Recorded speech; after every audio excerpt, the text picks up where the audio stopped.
जय श्री राम। जय जय श्री राम। जय हो गुरुदेव। जय गणेश भगवान। जय हो माँ सरस्वती। जय हो परमपिता परमेश्वर की जय। श्रीमन्नारायण भगवान की जय। सभी देश शक्ति की ब्रह्मांड बाबा सभी देश शक्ति की जय। जय जय श्री राम। एक बार राजा के मन में बड़ी ग्लानि हुई कि मेरे पुत्र नहीं है। राजा तुरंत ही गुरु के घर गए और चरणों में प्रणाम कर बहुत विनय की। राजा ने अपना सारा दुख सुख गुरु को सुनाया। गुरु वशिष्ठ जी ने उन्हें बहुत प्रकार से समझाया और कहा, धीरज धरो, तुम्हारे 4 पुत्र होंगे जो तीनों लोकों में प्रसिद्ध और भक्तों को भय को हरने वाले होंगे। वशिष्ठ जी ने श्रृंगी ऋषि को बुलवाया और उनसे शुभ पुत्र का इष्ट यज्ञ कराया। मुनि के भक्ति सहित आहुतियाँ देने पर अग्निदेव ने हाथ में चरु लिए प्रकट हुए और दशरथ से बोले, वशिष्ठ ने हृदय में जो कुछ विचारा था, तुम्हारा वह सब काम सिद्ध हो गया है। हे राजन, अब तुम जाकर इस भविष्य पात्र को जिसको जैसा उचित हो वैसा भाग बनाकर बांट दो। तदंतर अग्निदेव सारी सभा को समझाकर अंतर्ध्यान हो गए। राजा परमानंद में मग्न हो गए। उनके हृदय में हर्ष समाता न था। उसी समय राजा ने अपनी प्यारी पत्नियों को बुलाया और कौशल्या आदि सब रानियां वहां चली आई। आधा भाग कौशल्या को दिया और आधे के 2 भाग किए। वह राजा ने कैकेयी को दिया। शेष जो बच रहा फिर वो 2 भाग हुए और राजा ने उसको कौशल्या और कैकेयी को हाथ पर और इस प्रकार मन प्रसन्न करके सुमित्रा को दिया। इस प्रकार सब स्त्रियां गर्भवती हुई। वे हृदय में बहुत हर्षित हुई। उन्हें बहुत बड़ा सुख मिला। जिस दिन श्री हरि गर्भ में आए, सब लोगों में सुख और संपत्ति छा गई। शोभाशील और तेज की खान सब रानियां महल में सुशोभित हुई। इस प्रकार कुछ समय सुखपूर्वक बीता और वह भी अवसर आ गया जिसमें प्रभु को प्रकट होना था। लोग, योग, लग्न, ग्रह, वार और तिथि सभी अनुकूल हो गए। जड़ और चेतन सब हर्ष से भर गए। श्री राम का जन्म सुख का मूल है। पवित्र चैत्र का महीना था। नवमी तिथि थी। शुक्ल पक्ष और भगवान का प्रिय अभिजीत मुहूर्त था। दोपहर का समय था। न बहुत सर्दी थी, न धूप थी और न गर्मी थी। वह पवित्र समय सब लोगों को शांति देने वाला था। शीतल मंद और सुगंधित पवन बह रहा था। देवता हर्षित थे और संतों के मन में चाव था। वन फूले हुए थे। पर्वतों के समूह मणियों से जगमगा रहे थे और सारी नदियां अमृत की धारा बहा रही थी। जब ब्रह्मा जी ने अवसर जाना, सारे देवता विमान सजा कर चले। निर्मल आकाश देवताओं के समूहों से भर गया। गंधर्वों के दल गुणों का गान करने लगे और सुंदर अंजलियों में सजा कर पुष्प बरसाने लगे। आकाश में धमाधम नगाड़े बजते लगे। नाग मुनि और देवता स्तुति करने लगे। बहुत प्रकार से अपनी अपनी सेवा भेंट करने लगे। देवताओं के समूह विनती करके अपने अपने लोक में जा पहुँचे। समस्त लोगों को शांति देने वाले जगतधार पर प्रकट हुए। दिनों पर दया करने वाले कौशल्या जी के हितकारी कृपालु भरपूर प्रकट हुए। मुनियों के मन को हरने वाले उनके अद्भुत रूप का विचार करके माता हर्ष से भर गई। नेत्रों को आनंद देने वाला मेघ के समान श्याम शरीर था। चारों भुजाओं में अपने आयुध थे, आभूषण और वनमाला थे। बड़े बड़े नेत्र थे। इस प्रकार शोभा के समुद्र तथा खर राक्षस को मारने वाले भगवान प्रकट हुए। दोनों हाथ जोड़कर माता कहने लगी, हे अनंत, मैं किस प्रकार तुम्हारी स्तुति करूं। वेद और पुराण तुमको माया, गुण और ज्ञान से परे और प्रमाणित बतलाते हैं। श्रुतियाँ और संतजन दया और सुख का समुद्र, सब गुणों का धाम कहकर जिनका गान करते हैं, वह भक्तों पर प्रेम करने वाले लक्ष्मीपति भगवान मेरे कल्याण के लिए प्रकट हुए हैं। वेद कहते हैं कि तुम्हारे प्रत्येक रोम में माया के रचे हुए अनेकों ब्रह्मांडों के समूह भरे पड़े हैं। वे तुम मेरे गर्भ में रहे। इस हंसी की बता के सुनने पर धीर पुरुषों की बुद्धि भी स्थिर नहीं रहती। वह सब माता को ज्ञान प्रकट उत्पन्न हुआ। तब प्रभु मुस्कुराए। वे बहुत प्रकार से चरित्र करना चाहते थे, अतः उन्होंने सुंदर कथा कहकर माता को समझाया, जिससे उन्हें पुत्र का प्रेम प्राप्त हो। माता की वह बुद्धि बदल गई और वह फिर से बोली, हे तात, यह रूप छोड़कर अत्यंत प्रिय बाल लीला करो। यह वचन सुनकर देवताओं के स्वामी सुजान भगवान ने बालक का रूप होकर रोना शुरू कर दिया। तुलसीदास जी कहते हैं, जो इस चरित्र का गान करते हैं वे श्री हरि का पद पाते हैं और फिर संसार रूपी कूप में नहीं गिरते। ब्राह्मण, गो, देवता और संतों के लिए भगवान ने मनुष्य का अवतार लिया। वे माया और गुण और इंद्रियों से परे हैं। उनका दिव्य शरीर अपनी इच्छा से बना है, किसी कर्म बंधन से परवश होकर त्रिगुणात्मक भौतिक पदार्थों द्वारा नहीं बना। बच्चे के रोने की बहुत सी प्यारी धुनी सुनकर सब रानियां उतावली होकर दौड़ चली आई। दासियां हर्षित होकर वहाँ जहाँ तहाँ दौड़ी। सारे पूर्ववासी आनंद में मग्न हो गए। राजा दशरथ जी पुत्र का जन्म कानों में सुनकर मानो ब्रह्मानंद में समा गए। मन में अतिशय प्रेम और शरीर पुलकित हो गया। बुद्धि को धीरज देकर वे उठाना चाहते थे। जिनका नाम सुनने में से ही कल्याण होता है, वे प्रभु मेरे घर आए हैं। यह सोचकर राजा का मन परम आनंद से पूर्ण हो गया। उन्होंने बाजे वालों को बुलाकर कहा, बाजा बजाओ। गुरु वशिष्ठ जी के पास बुलावा गया। वे ब्राह्मणों के साथ लिए द्वार पर आए। उन्होंने जाकर अनुपम बालक को देखा और आपकी और रूप की राशि और जिसके गुण कहने के में समाप्त नहीं होते। फिर राजा ने नंदीमुख श्राद्ध करके सब जात कर्म संस्कार आदि किए और ब्राह्मणों को सोना, गो, वस्त्र और मणियों का दान दिया। ध्वजा, पताका और तोरणों से नगर छा गया। जिस प्रकार से वह सजाया गया उसका तो वर्णन ही नहीं हो सकता। आकाश से फूलों की वर्षा हो रही है। सब लोग ब्रह्मानंद में मग्न हैं। स्त्रियां झुंड की झुंड मिलकर चली। स्वाभाविक श्रृंगार किए वे ही उठ दौड़ी। सोने का कलश लेकर और थालों में मंगल द्रव्य भरकर गाती हुई राजद्वार में प्रवेश करती हैं। वे आरती करके निछावर करती हैं और बार बच्चे के चरणों पर गिरती हैं। मगध, छूत, बंदीजन और गवैये रघुकुल के स्वामी पत्र गुणों का गान करते हैं। राजा ने सब किसी को भरपूर दान दिया। जिसने पाया उसने भी नहीं रखा। सभी गलियों के बीच बीच में कस्तूरी, चंदन और केसर की कीच कीच बज गई। घर घर मंगल में बधावा बजने लगा, क्योंकि शोभा के मूल भगवान प्रकट हुए हैं। नगर के स्त्री पुरुषों के झुंड जहाँ तहाँ आनंद मग्न हो रहे हैं। कैकेयी और सुमित्रा इन दोनों ने भी सुंदर पुत्रों को जन्म दिया। सब सुख संपत्ति, समय और समाज का वर्णन सरस्वती और सर्पों के राजा शेष जी भी नहीं कर सकते। अवधपुरी इस प्रकार सुशोभित हो रही है मानो रात्रि प्रभु से मिलने आई हो और सूर्य को देखकर मानो मन में सकुचा गई हो, परंतु फिर भी मन में विचार कर यह मानो संध्या बन गई हो। अगर की धूप का बहुत सा धुआं मानो अंधकार है और जो अबीर उड़ रहा है वह उसकी लड़ाई है। महलों में जो मणियों के समूह हैं वह मानो तारागण है। राजमहल का जो कलश है वह मानो श्रेष्ठ चंद्रमा है। राजभवन में जो अति कोमल वाणी में वे ध्वनि हो रही है वही मानो समय से सनी हुई पक्षियों की चहचहाट है। यह कौतुक देखकर सूर्य भी अपनी चाल भूल गए। 1 महीना उन्होंने जाता हुआ न जाना।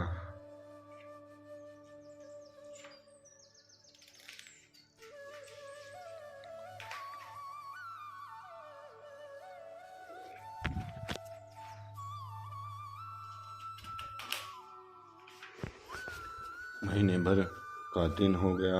इस रहस्य को कोई नहीं जानता। सूर्य अपने रथ सहित वहीं रुक गए। फिर रात किस तरह होती एक रहस्य किसी ने नहीं जाना। सूर्यदेव भगवान श्री राम जी का गुणगान करते हुए चले। यह महोत्सव देखकर देवता, मुनि और नाग अपने भाग्य की सराहना करके अपने अपने घर चले। हे पार्वती, तुम्हारी बुद्धि बहुत दृढ़ है, इसलिए मैं और भी अपनी एक और चोरी की बात कहता हूँ, सुनो। काकभूषुंडी और मैं दोनों वहाँ साथ साथ में गए, परंतु मनुष्य रूप में होने के कारण हमें कोई जान न सका। परम आनंद और प्रेम के सुख में फूले हुए हम दोनों मगन मन से मस्त गलियों में तन मन की शुद्धि भूले हुए फिरते थे। परंतु शुभ चरित्र वही जान सकता है जिस पर श्री राम जी की कृपा हो। उस अवसर पर जो जिस प्रकार आया और जिसके मन को जो अच्छा लगा, राजा ने उसे वही दिया। हाथी, रथ, घोड़े, सोना, गोए, हीरे, भांति भांति के वस्त्र राजा ने दिए। राजा ने सबके मन को संतुष्ट किया। सब लोग जहाँ तहाँ आशीर्वाद दे रहे थे कि तुलसीदास जी के स्वामी सब पुत्र चिरंजीवी हों। इस प्रकार कुछ दिन बीत गए। दिन और रात जाते हुए जान नहीं पड़ते। तब नामकरण संस्कार का समय जानकर राजा ने ज्ञानी मुनि श्री वशिष्ठ जी को बुला लिया। मुनि की पूजा करके राजा ने कहा, हे मुनि, आपने मन में जो विचार रखे हों वे नाम रखिए। हे राजन, इनके अनेक अनुपम नाम हैं, फिर भी मैं अपनी बुद्धि के अनुसार कहूँगा। हे, ये जो आनंद के समुद्र और सुख की राशि हैं, जिस आनंद सिंधु के एक कण में तीनों लोक सुखी होते हैं, उनका नाम श्री राम होगा। जय श्री राम।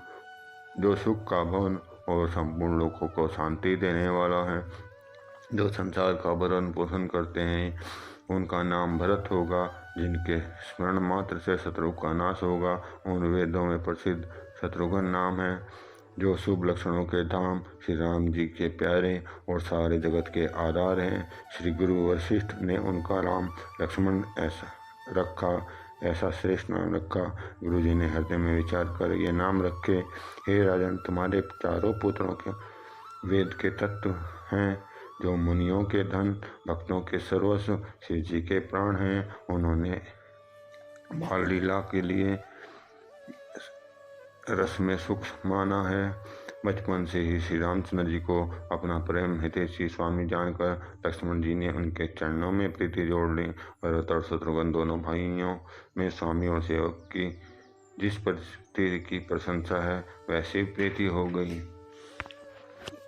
श्याम और गौर शरीर वाली दोनों सुंदर जोड़ियों की शोभा को देखकर माताएं तरण तोड़ती हैं। ये तो चारों ही पुत्र शील, रूप और गुण के धाम हैं, तो भी सुख के समुद्र श्री राम जी सबसे अधिक हैं। उनके हृदय में कृपा रूपी चंद्रमा प्रकाशित है। उनकी मन को हरने वाली हंसी कृपा रूपी चंद्रमा की किरणों के सूचित करती है। कभी गोद में लेकर और कभी उत्तम पालने में लिटाकर माता प्यारे ललना कहकर दुलार करती हैं। जो सर्वव्यापक, निरंजन, निर्गुण, विनोद रहित और रमय है, वही प्रेम और भक्ति के वश कौशल्या जी की गोद में खेल रहे हैं। उनके नील कमल और गंभीर मेघ के समान श्याम शरीर के करोड़ों कामदेवों की शोभा है। लाल लाल चरण कमलों के नखों की ज्योति ऐसी मालूम होती है जैसे कमल के पत्तों पर मोती स्थिर हो गए हों। वज्र ध्वजा और अंग के चिन्ह सुशोभित हैं। वे ध्वनि सुनकर मुनियों के भी मन मोहित हो गया। कमर में करधनी, पेट पर 3 रेखाएं हैं। नाभि की गंभीरता तो वही नहीं जानते जिन्होंने उसे देखा। बहुत से आभूषणों से सुशोभित विशाल भुजाएं हैं। हृदय पर बाघ के नख की बहुत ही निराली छटा है। छाती पर रत्नों से युक्त मणियों के हार की शोभा और ब्राह्मण के चरण चिन्हों को देखते ही मन लुभा जाता है। कंठ शंख के समान है और थोड़ी बहुत ही सुंदर है। मुख पर असंख्य कामदेवों की छटा छा रही है। 2 सुंदर दंतुलियां हैं। लाल लाल होठ हैं। नासिका और तिलक का वर्णन तो कौन कर सकता है। सुंदर कान हैं और सुंदर ही गाल हैं। मधुर तोतले शब्द बहुत ही प्यारे लगते हैं। जन्म के समय रखे हुए चिकने और घुंघराले बाल हैं, जिसको माता ने बहुत प्रकार से बनाकर संवार दिया है। शरीर पर पीली जंगुली पहनाई है। उनका घुटनों और हाथों के बल चलना मुझे बहुत ही प्यारा लगता है। उनके रूप का वर्णन वेद और शेष जी भी नहीं कर सकते। उसे वही जानता है जिसने कभी स्वप्न में भी देखा हो। जो सुख के कुंज मोहों से परे तथा ज्ञानवाणी और इंद्रियों से अतीत हैं, वे भगवान दशरथ कौशल्या के अत्यंत प्रेम के वश होकर पवित्र बाल लीला करते हैं। इस प्रकार जगत के माता पिता श्री राम जी अवधपुरी के निवासियों को सुख देते हैं। जिन्होंने श्री रामचंद्र जी के चरणों में प्रीति जोड़ी, हे भवानी, उनकी एक यह प्रत्यक्ष गति है कि भगवान उनके प्रेमवश बाल लीला करके उन्हें आनंद दे रहे हैं। श्री रघुनाथ जी मुक्त रहकर मनुष्य चाहे करोड़ों उपाय करे, परंतु उसका संसार बंधन छुड़ा सकता है, जिससे सब चराचर जीवों के अपने वश में कर रखा है। वह मायावी प्रभु से भय खाती है।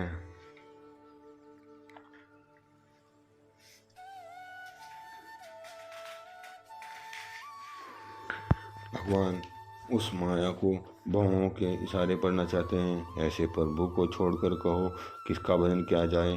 मन वचन और कर्म से चतुराई छोड़कर भजते ही श्री रघुनाथ जी कृपा करेंगे। इस प्रकार से प्रभु श्री रामचंद्र जी ने बाल क्रीड़ा की और समस्त नगरवासियों को सुख दिया। कौशल्या जी के कभी उन्हें गोद में लेकर हिलाती डुलाती और कभी पालने में लिटाकर झुलाती हैं। प्रेम में मगन कौशल्या जी रात और दिन का बीतना नहीं जानती। पुत्र के स्नेहवश माता उनके बाल चरित्रों का ज्ञान क्या करती हैं। एक बार माता के ने श्री रामचंद्र जी को स्नान कराया और श्रृंगार करके पालने पर उड़ा दिया। फिर अपने कुल के इष्ट देव भगवान की पूजा करने के लिए स्नान किया। पूजा करके नैवेद्य चढ़ाया और सुबह में आ गई जहाँ रसोई बनाई गई। फिर माता वहाँ से लौट आई और आने पर पुत्र को इष्ट देव भगवान के लिए चढ़ाए हुए नैवेद्य का भोजन करते देखा। माता भयभीत होकर पालने में सोया था, यहाँ किसने लाकर बैठा दिया। इस बात से डरकर पुत्र के पास गई तो वहाँ बालक को सोया हुआ देखा। फिर पूजा स्थल में लौटकर देखा कि वहीं पुत्र है। उनके हृदय में कंप होने लगा, मानो धीरज नहीं होता। वह सोचने लगी कि यहाँ और वहाँ मैंने दो बालक देखे, यह मेरी बुद्धि का भ्रम है या और कोई विशेष कारण है।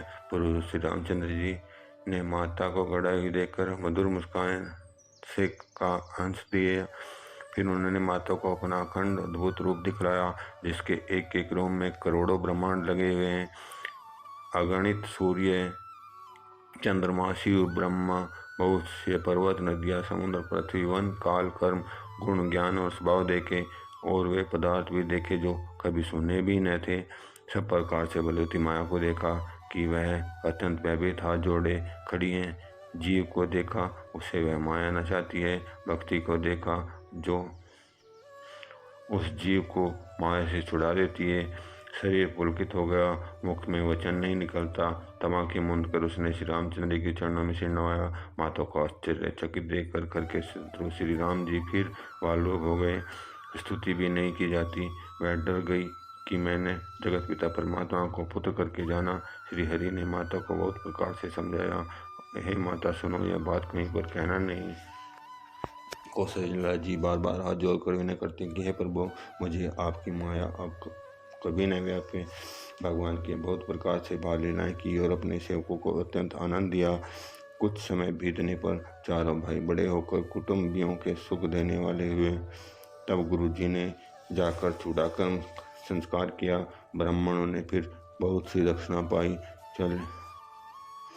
चारों सुंदर राजकुमार बड़े ही मनोहर अपार छत्री करते फिरते हैं, जो मन वचन और कर्म से अगोचर हैं। वही प्रभु श्री दशरथ जी के आंगन में विचर रहे हैं। भोजन करने के समय जब राजा बुलाते हैं तब वे अपने बाल सखाओं के समाज को छोड़कर नहीं आते। कौशल्या जी जब बुलाने आती हैं तब प्रभु ठुमक ठुमक कर भाग चलते हैं। जिनका वेद नेति नेति कहकर निरूपण करते हैं और शिव जी ने जिनका अंत नहीं पाया, माता उन्हें हठपूर्वक पकड़ने के लिए दौड़ती है। वे शरीर में धूल लपेटे हुए आए हैं और राजा ने हंसकर उन्हें गोद में बैठा लिया। भोजन करते हैं पर चित्त चंचल है। अवसर पाकर मुंह में दही भात लपटाए किलकारी मारते हुए इधर उधर भाग चले। श्री रामचंद्र जी की बहुत ही सरल और सुंदर बाल लीलाओं का सरस्वती शेष जी और शिव जी और वेदों ने गान किया है। जिनका मन इन लीलाओं में अनुरक्त नहीं हुआ, विधाता ने उस मनुष्य को वंचित कर दिया है। जो ही सब भाई कुमारावस्था में के हुए, त्यों ही गुरु पिता और माता ने उनको यज्ञोपवीत संस्कार कर दिया। श्री रघुनाथ जी गुरु के घर में विद्या पढ़ने गए और थोड़े ही समय उनको सब विद्याएं आ गई। चारों वेद उनके स्वाभाविक श्वास हैं। वे भगवान पढ़े और बड़ा कौतुक। चारों भाई विद्या विनय और गुणशील में निपुण हैं और सब राजाओं की लीलाओं के ही खेल खेलते हैं। हाथों में बाण धनुष बहुत ही शोभा देते हैं।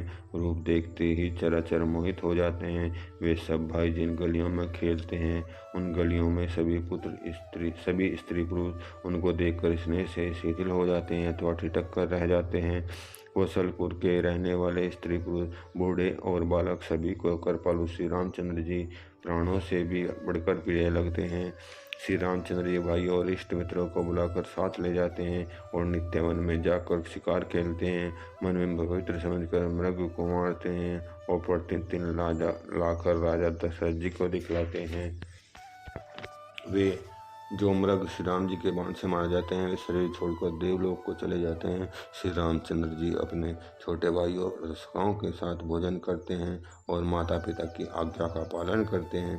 फिर जिस प्रकार नगर के लोग सुखी हों कृपाने दौरान श्री रामचंद्र जी वही संयोग करते हैं। वे मन लगाकर वेद पुराण सुनते हैं और फिर स्वयं छोटे भाइयों को समझा कर कहते हैं। श्री रघुनाथ जी प्रातःकाल उठकर माता पिता और गुरुओं को मस्तक नवाते हैं और आज्ञा लेकर नगर का काम करते हैं। उनके चरित्र देख देख कर राजा मन में वर्षित होते हैं। जो व्यापक अकल इच्छा रहित अजन्मा निर्गुण है तथा जिनका न नाम है न रूप है वही भगवान भक्तों के लिए नाना प्रकार के अनुपम चरित्र करते हैं। वह सब चरित्र मैंने गाकर कहा। अब आगे की कथा मन लगाकर सुनो। ज्ञानी महामुनि विश्वामित्र जी वन में शुभ आश्रम जानकर बसते थे। वहाँ वे मुनि जप यज्ञ और योग करते थे, परंतु मारीच सुबाहु से बहुत डरते थे। यज्ञ देखते ही राक्षस दौड़ पड़ते थे और उपद्रव मचाते थे, जिससे मुनि दुख पाते थे। गाधी के पुत्र विश्वामित्र जी ने मन में चिंता छा गई कि ये पापी राक्षस भगवान के बिना न मरेंगे। तब श्रेष्ठ मुनि ने मन में विचार किया कि प्रभु ने पृथ्वी का भार हरने के लिए अवतार लिया है, इसी बहाने जाकर मैं उनके चरणों को दर्शन करूं और विनती करके दोनों भाइयों को ले आऊं। जो ज्ञान वैराग्य और सब गुणों के धाम है उन प्रभु को मैं नेत्र भर कर देखूंगा। बहुत प्रकार से मनोरथ करते हुए जाने देर नहीं लगी। सरयू जी के जल में स्नान करके वे राजा के दरवाजे पर पहुंचे। राजा ने मुनि का आना सुना, तब वे ब्राह्मणों के समाज को लेकर मिलने गए और दंडवत करके मुनि का सम्मान करते हुए उन्हें लाकर अपने आसन पर बैठाया। चरणों को धोकर बहुत सी पूजा की और कहा, मेरे समान धन्य समाज आज दूसरा कोई नहीं है।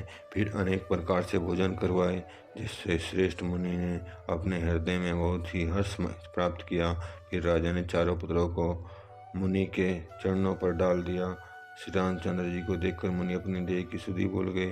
वे श्री राम जी के मुख की शोभा देखते ही ऐसे मग्न हो गए मानो चकोर पूर्ण चंद्रमा को देखकर लुभा गया हो। तब राजा ने मन में हर्षित होकर वचन कहे, हे मुनि, इस प्रकार कृपा तो आपने कभी नहीं की। आज किस कारण से आपका समागमन हुआ, कहिए, मैं उसे पूरा करने में देर नहीं लगाऊंगा।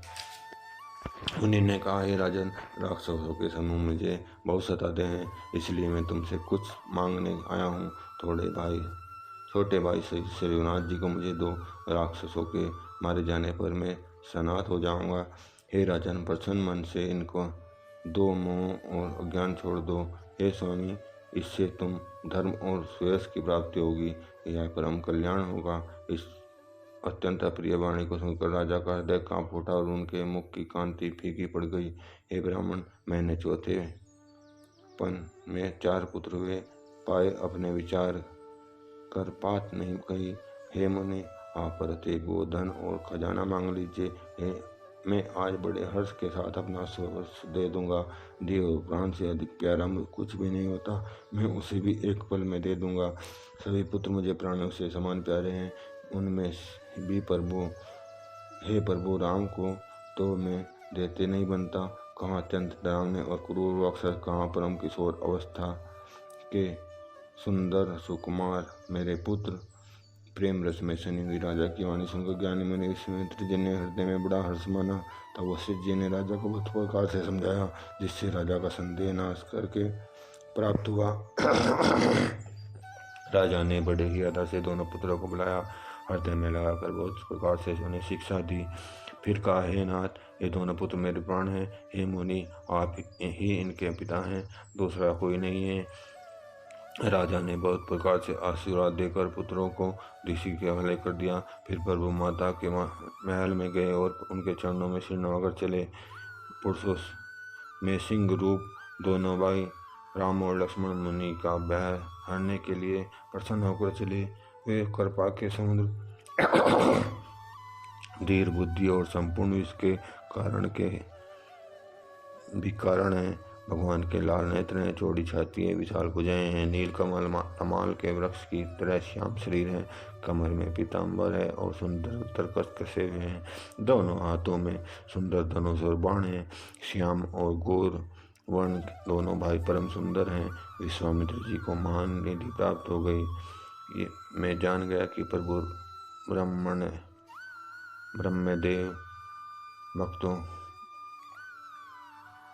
ब्रह्मदेव हैं। मेरे लिए भगवान ने अपने पिता को छोड़ दिया है, मार्ग में चले जाते हैं। मार्ग में चले जाते हुए मुनि ने ताड़का को दिखलाया। सब सुनते ही वह क्रोध करके दौड़ी। श्री राम जी ने एक ही बाण से उसके प्राण दिए और दीन जानकर उसको निज पद यानी कि अपना दिव्य रूप दिया।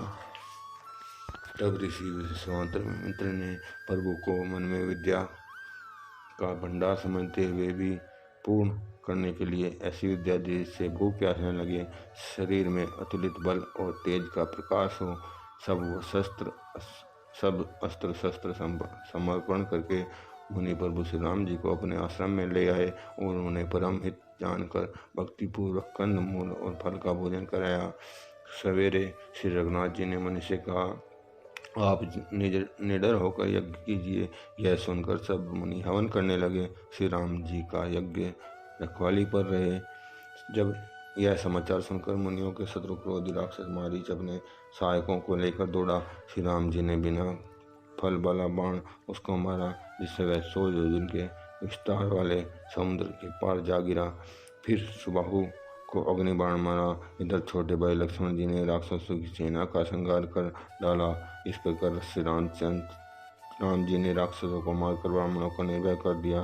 तब सारे देवता और मुनि स्तुति करने लगे।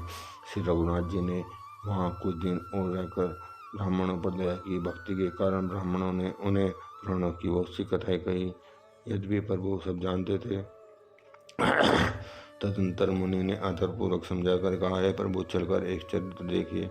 रघुकुल के स्वामी श्री रामचंद्र जी धनुष यज्ञ सुनकर मुनि श्रेष्ठ विश्वामित्र जी के साथ प्रसन्न होकर चले। मार्ग में एक आश्रम दिखाई पड़ा। वहाँ पशु पक्षी कोई भी जीव जंतु नहीं था। पत्थर की एक शिला को देखकर पूर्व ने पूछा, हे मुनि। तब मुनि ने विस्तार पूर्वक सब कथा कही। गौतम मुनि की स्त्री अहिल्या सापवश पत्थर की देह धारण करके बड़े धीरज से आपके चरण कमलों की धूलि चाहती है। हे रघुवीर, इस पर कृपा कीजिए। श्री राम जी के पवित्र और शोक को नाश करने वाले चरणों को स्पर्श पाते ही सचमुच वह तपोमूर्ति अहिल्या प्रकट हो गई। भक्तों को सुख देने वाले श्री रघुनाथ जी को देखकर वह हाथ जोड़कर सामने खड़ी रह गई। अत्यंत प्रेम के कारण वह अधीर हो गई। उसका शरीर पुलकित हो उठा। मुख से वचन कहने में नहीं आते। तब वह अत्यंत बड़भागिनी अहिल्या प्रभु के चरणों से लिपट गई और उनसे दोनों नेत्रों में जल की धारा बहने लगी। फिर उसने मन में धीरे धरकर प्रभु को पहचाना और श्री रघुनाथ जी की कृपा से भक्ति प्राप्त की। तब अत्यंत निर्मल वाणी से उसने स्तुति आरंभ की कि हे ज्ञान के जानने योग्य श्री रघुनाथ जी, आपकी जय हो। मैं सहज ही अपवित्र स्त्री हूँ। हे प्रभु, आप जगत को पवित्र करने वाले, भक्तों को सुख देने वाले रावण के शत्रु हैं। हे कमल नयन, हे संसार को भय से छुड़ाने वाले, मैं आपकी शरण आई हूँ। मेरी रक्षा कीजिए, रक्षा कीजिए, रक्षा कीजिए। वर्ण ने जो मुझे साप दिया सो बहुत ही अच्छा किया। मैं उसे अत्यंत अनुग्रह मानती हूँ कि जिसके कारण मैंने संसार के छुड़ाने वाले श्री हरि का नेत्र भरकर देखा। उसी को शंकर जी सबसे बड़ा लाभ समझते हैं। प्रभु, मैं बुद्धि की बड़ी भोली हूँ, मेरी एक विनती है, हे नाथ, मैं और कोई वर नहीं मांगती, केवल यह चाहती हूँ कि मेरा मन रूपी भोरा आपके चरण कमल की रज के प्रेम रूपी रस का सदा पान करता रहे। जिन चरणों से परम पवित्र देव नदी गंगा जी प्रकट हुई हैं, जिन्हें शिव जी ने सिर पर धारण किया है और जिन चरण कमलों को ब्रह्मा जी पूजते हैं, कृपालु श्री हरि ने उन्हीं को मेरे सिर पर रखा। इस प्रकार स्तुति करते हुए बार बार भगवान के चरणों में गिरकर जो मन को ही अच्छा लगा, उस वर को पाकर गौतम ऋषि की स्त्री अहिल्या आनंद में भरी हुई पतिलोक को चली गई। तब प्रभु श्री रामचंद्र जी ने ऐसे दीन दूर बिना ही करण दया करने वाले तुलसीदास जी कहते हैं, हे सठ, तू कपट जंजाल छोड़कर उन्हीं का भजन कर। श्री रामचंद्र जी और लक्ष्मण जी उन्हीं के साथ चले। वे वहाँ गए जहाँ जगत को पवित्र करने वाली गंगा जी थी। महाराज गादी के पुत्र विश्वामित्र जी ने वह सब कथा क्या सुनाई, किस प्रकार देव नदी गंगा जी पृथ्वी पर आई थी। तब प्रभु ने ऋषियों सहित स्नान किया, ब्राह्मणों ने भांति भांति के दान पाए। फिर मुनिवृंद के साथ प्रसन्न होकर चले और शीघ्र ही जनकपुर के निकट पहुंच गए। श्री रामचंद्र जी ने जनकपुरी की शोभा देखी। तब वे छोटे भाई लक्ष्मण सहित अत्यंत हर्षित हुए। वहाँ अनेकों बावलियाँ, कुएं, नदी और तालाब हैं, जिनमें अमृत के समान जल है और मणियों की सीढ़ियाँ बनी हुई हैं। मकरकंद रस से मतवाले होकर भोरे सुंदर गुंजार कर रहे हैं। रंग बिरंगे पक्षी मधुर शब्द बोल रहे हैं। रंग रंग के कमल खिले हैं। सदा सुख देने वाला शीतल मंद सुगंध पवन बह रहा है। पुष्प वाटिका, बाग और वन, जिसमें बहुत से पक्षियों का निवास है, फूलते फलते और सुंदर पत्तों से लदे हुए हैं। नगर के चारों ओर से शोभित हैं। नगर की सुंदरता वर्णन करते नहीं बनता। मन जहाँ जाता वहीं लुभा जाता है। सुंदर बाजार हैं, मणियों से बने हुए विचित्र छज्जे हैं, मानो ब्रह्मा ने उन्हें अपने हाथों से बनाया है। कुबेर के समान श्रेष्ठ धनी व्यापारी सब प्रकार की अनेक वस्तुएं लेकर बैठे हैं। सुंदर चौराहे और सुहानी गलियां सदा सुगंध से खींची रहती हैं। सबके घर मंगलमय और उन पर चित्र कटे हुए हैं, जिन्हें मानो कामदेव रूपी चित्रकार ने अंकित किया हो। नगर के स्त्री पुरुष सुंदर पवित्र साधु स्वभाव वाले धर्मात्मा ज्ञानी और गुणवान हैं।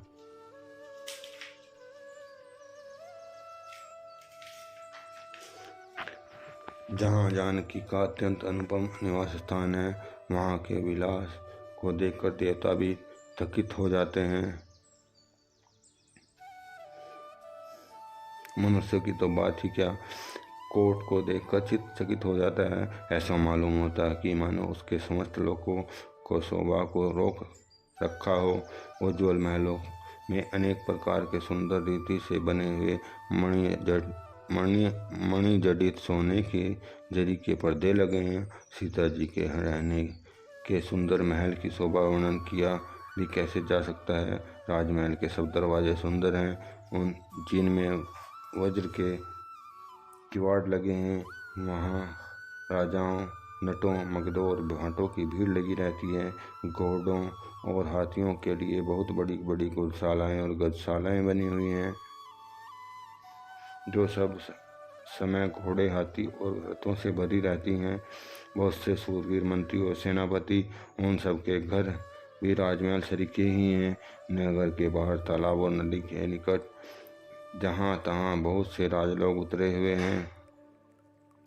आमों का एक अनुपम बाग देखकर, जहाँ सब प्रकार से सुविधे थे, जो सब तरह से सुहाना था, विश्वामित्र जी ने कहा, हे सुजान रघुवीर, मेरा मन कहता है कि यहीं रहा जाए। कृपा के धाम श्री रामचंद्र जी ने बहुत अच्छा स्वामी कहकर वहीं मुनियों के समूह के साथ ठहर गए। मिथिलापति जानकी जी जनक जी ने जब यह समाचार पाया कि महामुनि विश्वामित्र आए हैं, तब उन्होंने पवित्र हृदय के मंत्री, बहुत से योद्धा, श्रेष्ठ ब्राह्मण और अपनी जाति के श्रेष्ठ लोगों के साथ लिया और इस प्रकार से प्रसन्नता के साथ राजा मुनियों के स्वामी विश्वामित्र जी से मिलने चले। राजा ने मुनि के चरणों पर मस्तक रखकर प्रणाम किया। मुनियों के स्वामी विश्वामित्र जी ने प्रसन्न होकर आशीर्वाद दिया। फिर सारी ब्राह्मण मंडली को आदर सहित प्रणाम किया और अपना बड़ा भाग्य जानकर राजा आनंदित हुए। बार बार को कुशल प्रश्न करके विश्वामित्र जी ने राजा को बैठाया। उसी समय दोनों भाई आ पहुंचे। जब फुलवाड़ी देखने गए थे, सुकुमार किशोर अवस्था वाले श्याम और गौरवन के दोनों कुमार नेत्रों को सुख देने वाले और सारे विश्व के चित्त को चुराने वाले श्री रघुनाथ जी आए। तब सभी उनके रूप एवं तेज से प्रभावित होकर उठकर खड़े हो गए। विश्वामित्र जी ने उनको अपने पास बैठा लिया। दोनों भाइयों को देखकर सभी सुखी हुए। सबके नेत्रों में जल भर आया और शरीर पर रोमांचित हो उठे। राम जी की मधुर मनोहर मूर्ति को देखकर विशेष रूप से विदेह हो गए। मन को प्रेम में मगन राजा जनक ने विवेक का आश्रय लेकर धीरे धारण किया और उन्हीं के चरणों में सिर नवाकर गदगद गंभीर वाणी से कहा, हे नाथ, ये दोनों सुंदर बालक मुनि कुल के हैं, आभूषण या किसी राजा के वंश के पालक हैं, अथवा जिसका वेदों ने नीति कर गान किया है। कहीं वह ब्रह्मा तो युगल रूप बनाकर धरती पर नहीं आए। मेरा मन जो स्वभाव से ही वैराग्य रूप बना हुआ है, इन्हें देखकर इस तरह मंत्रमुग्ध हो रहा है जैसे चंद्रमा को देखकर चकोर। हे प्रभु, इसलिए मैं आपके सत्य भाव से पूछता हूँ, हे नाथ, बताइए, छिपाव न कीजिए। इनको देखते ही अत्यंत प्रेम के वश होकर मेरे मन में जबरदस्ती ब्रह्म सुख को त्याग दिया है। मुनि ने हंसकर कहा, हे राजन, आपने ठीक ही कहा, आपका वचन मिथ्या नहीं हो सकता। जगत में जहाँ तक प्राणी हैं, ये सभी को प्रिय हैं। मुनि की वाणी सुनकर श्री राम जी मन ही मन मुस्कुराते हैं, हंसकर मानो संकेत करते हैं कि रहस्य खोलिए नहीं। तब मुनि ने कहा, ये रघुकुल मणि महाराज दशरथ के पुत्र हैं। मेरे हित के लिए राजा ने मेरे साथ भेजा है। हे राम, ये राम लक्ष्मण दोनों भाई श्रेष्ठ रूप, शील और बल के धाम है। सारा जगत इस बात का साक्षी है कि इन्होंने युद्ध में असुरों का जीत कर मेरे की रक्षा की है। राजा ने कहा, हे मुनि, आपके चरणों के दर्शन पाकर मैं अपना पुण्य प्रभाव कह नहीं सकता। ये सुंदर श्याम और गौरवन के दोनों भाई आनंद को भी आनंद देने वाले हैं। इनकी आपस की प्रीति बड़ी पवित्र और सुहानी है। वह मन को बहुत भाती है, पर वाणी से कहीं नहीं जा सकती। विदेह की आनंदित होकर कहते हैं, हे ना सुनिए, ब्रह्मा और जीव की तरह इनमें स्वाभाविक प्रेम है। राजा बार बार प्रभु को देखते हैं, दृष्टि वहाँ हटाना भी नहीं चाहती। प्रेम से शरीर पुलकित हो रहा है और हृदय में उत्साह है। मुनि की प्रशंसा करके और उनके चरणों में सिर नवाकर राजा उन्हें नगर लिवा लाए। एक सुंदर महल जो सब समय सुखदायक था, वहाँ राजा ने उन्हें लाकर ठहराया। तदंतर सब प्रकार से पूजा और सेवा करके राजा विदा मांगकर अपने घर को गए। रघुकुल के शिरोमणि प्रभु श्री रामचंद्र जी ऋषियों के साथ भोजन और विश्राम करके भाई लक्ष्मण सहित बैठे हैं। उस समय पहर भर दिन रह गया था। लक्ष्मण जी के हृदय में विशेष लालसा है कि जाकर जनकपुर देखा में, परंतु प्रभु श्री रामचंद्र जी का डर है। फिर मुनि ने सको जाते हैं, इसलिए प्रकट में कुछ भी नहीं कहते, मन ही मन मुस्कुरा रहे हैं।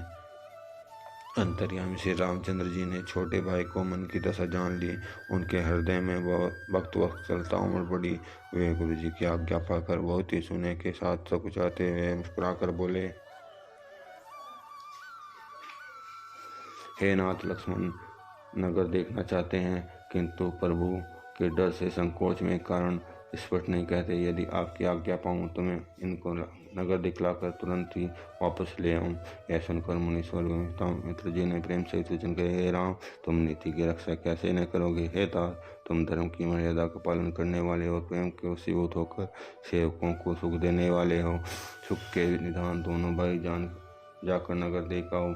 अपने सुंदर मुख दिखलाकर सब निवासियों के नेत्रों को सफल करो। सब लोगों के नेत्रों को सुख देने वाले दोनों भाई मुनि के चरण कमलों की वंदना करके चले। बालकों के झुंड इनकी अत्यंत शोभा देखकर साथ साथ लग गए।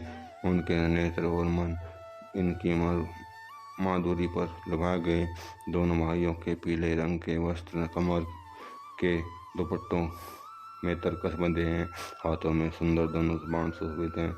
श्याम और गौरान के शरीरों के अनुकूल सुंदर चंदन की खोर लगी है। सांवरे और गोरे रंग की मनोहर जोड़ी है। सिंह के समान गर्दन है, विशाल भुजाएं हैं, चौड़ी छाती है, अत्यंत सुंदर गजमुक्त की माला है। सुंदर लाल कमल के समान नेत्र हैं। तीन तापों से छुड़ाने वाला चंद्रमा के समान मुख है। कानों में सोने के कर्णफूल हैं, शोभा दे रहे हैं। देखते ही देखने वाले के चित्त को चुरा लेते हैं। उनकी चितवन बड़ी मनोहर है और वह तिरछी एवं सुंदर हैं। माथे पर तिलक की रेखाएं ऐसे सुंदर हैं मानो शोभा पर मोहर लगा दी हो। सुंदर सिर पर सुंदर चौकोने टोपियां हैं। काले और घुंघराले बाल हैं। दोनों भाई नख से लेकर सिर तक सुंदर हैं। सारी शोभा जहाँ जैसी चाहिए वैसी ही है। तब पूर्ववासियों ने यह समाचार पाया कि दोनों राजकुमार नगर देखने के लिए आए हैं। तब वे सब घर बार और सब काम काज छोड़कर ऐसे दौड़े मानो दरिद्री को खजाना लूटने दौड़े हों।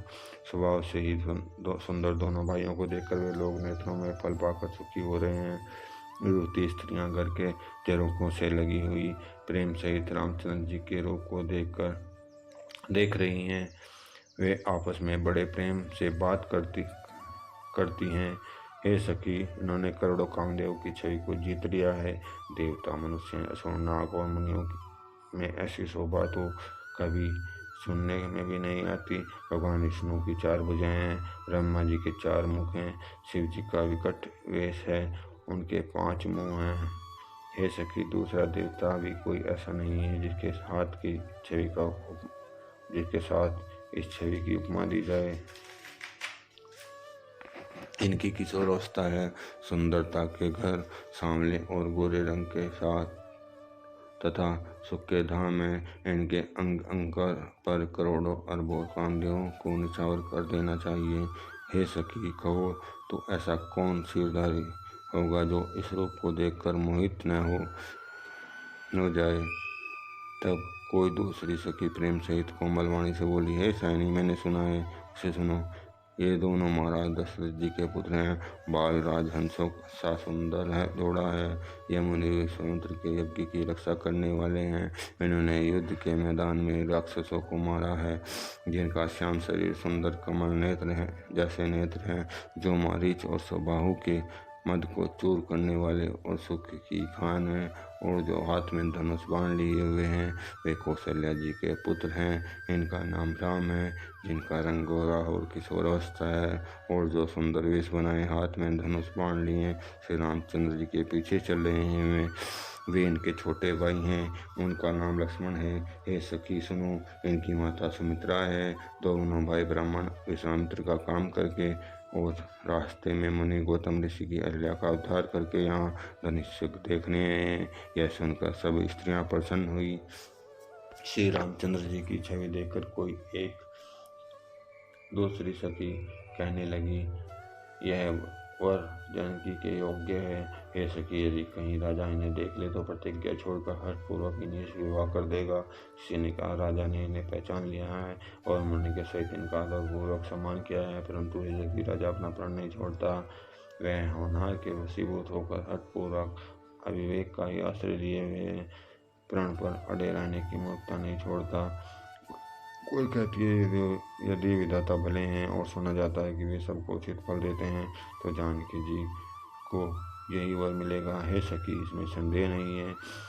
जो देवयोग से ऐसा शिव बन जाए तो हम सब लोग कृतार्थ हो जाएं। हे सखी, मेरे तो इसी से इतनी अधिक आतुरता हो रही है कि इसी नाते कहीं यहाँ आवेंगे, नहीं तो विवाह न हुआ तो हे सखी सुनो, हमको इनके दर्शन दुर्लभ हैं। यह संयोग तभी हो सकता है जब हमारे पूर्व जन्मों के बहुत पुण्य हो।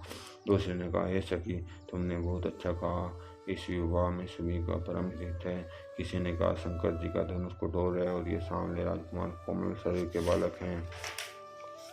हे सयानी, सब असमंजस ही है। यह सुनकर दूसरी सखी कोमलवाणी से कहने लगी, हे सखी, इनके संबंध में कोई ऐसा कहते हैं कि देखने में तो छोटे हैं परंतु इनका प्रभाव बहुत बड़ा है। जिनके चरण कमलों की धूलि का स्पर्श पाकर अहिल्या तर गई। जिसने बड़ा भारी पाप किया था, क्या वे शिव जी का धनुष बिना तोड़े रहेंगे? इस विश्वास को भूलकर भी नहीं छोड़ना चाहिए। जिस ब्रह्मा ने सीता को सवार कर रचा है, उसी ने विचार कर सांवला वर भी रच रखा है। उसने ये वचन सुनकर सब हर्षित हुई और कोमल वाणी से कहने लगी, ऐसा ही हो। सुंदर मुकुट सुंदर नेत्रों वाली स्त्रियां समूह की समूह हृदय में हर्षित होकर फूल बरसा रही हैं। जहाँ जहाँ दोनों भाई जाते हैं वहाँ वहाँ परमानंद छा जाता है। दोनों भाई नगर में के पूर्व की ओर गए, जहाँ धनुष यज्ञ के लिए भूमि बनाई गई थी। बहुत लंबा चौड़ा सुंदर ढाला हुआ पक्का आंगन था, जिस पर सुंदर और निर्मल वेदी सजाई गई थी। चारों ओर सोने के बड़े बड़े मंच बने थे, जिन पर राजा लोग बैठेंगे। उनके पीछे समीप ही चारों ओर दूसरे मचानों का मंडलाकार घेरा सुशोभित था। वह कुछ ऊंचा था और सब प्रकार से सुंदर था।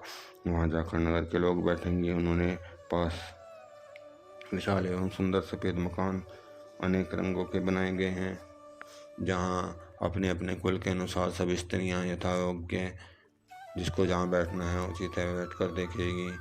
नगर के बालक कोमल वचन क्या कहकर आदरपूर्वक प्रभु श्री रामचंद्र जी को यज्ञशाला की रचना दिखला रहे हैं। सब बालक इसी बहाने प्रेम के वश होकर श्री राम जी के मनोहर अंगों को छूकर शरीर से पुलकित हो रहे हैं और दोनों भाइयों को देख देख कर हृदय में अत्यंत हर्ष हो रहा है। श्री रामचंद्र जी ने सब बालकों को प्रेम के वश जानकर स्थानों की प्रेम पूर्वक प्रशंसा की। इसके बालकों का उत्साह आनंद और प्रेम और भी बढ़ गया, जिससे वे सब अपनी अपनी रुचि के अनुसार उन्हें बुला लेते हैं और प्रत्येक के बुलाने पर दोनों भाई प्रेम से उनके पास चले जाते हैं। कोमल मधुर और मनोहर वचन कहकर श्री राम जी अपने छोटे भाई लक्ष्मण को यज्ञ भूमि की रचना दिखलाते हैं, जिनकी आज्ञा पाकर माया लव निमेष में ब्रह्मांडों को समूह रच डालती है। वही दीनों पर दया करने वाले श्री राम जी भक्ति के कारण धनुष यज्ञशाला को चकित होकर आश्चर्य के साथ देख रहे हैं। इस प्रकार सब कौतुक देखकर वे गुरु के पास चले। देर हुई जानकर उनके मन में डर है। जिनके वैसे डर को भी डर लगता है, वही प्रभु भजन का प्रभाव, जिसके कारण ऐसे महान प्रभु भी भय का नाटक करते हैं, दिखला रहे हैं। उन्होंने कोमल मधुर और सुंदर बातें कहकर बालकों को जबरदस्ती विदा किया। फिर वह प्रेम विनय और बड़े संकोच में दोनों भाई गुरु के चरण कमलों में सिर नवाकर आज्ञा पाकर बैठे।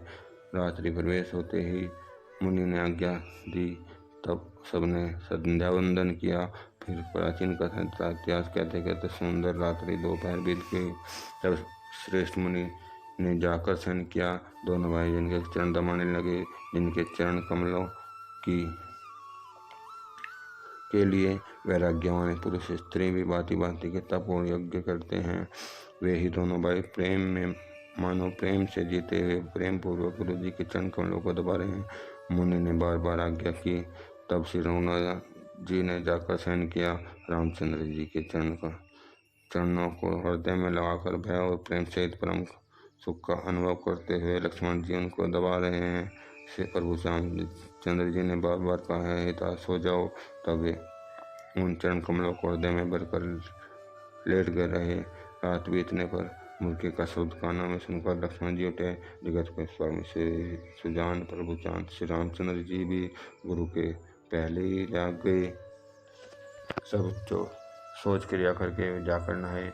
फिर नित्य कर्म समाप्त करके मुनि करके उन्होंने मुनि को मस्तक नवाया। समय जानकर गुरु की आज्ञा पकड़ दोनों भाई फूल लेने पहुंचे। उन्होंने जाकर राजा का सुंदर बाग देखा। वहाँ वसंत ऋतु लुभाकर रह गई।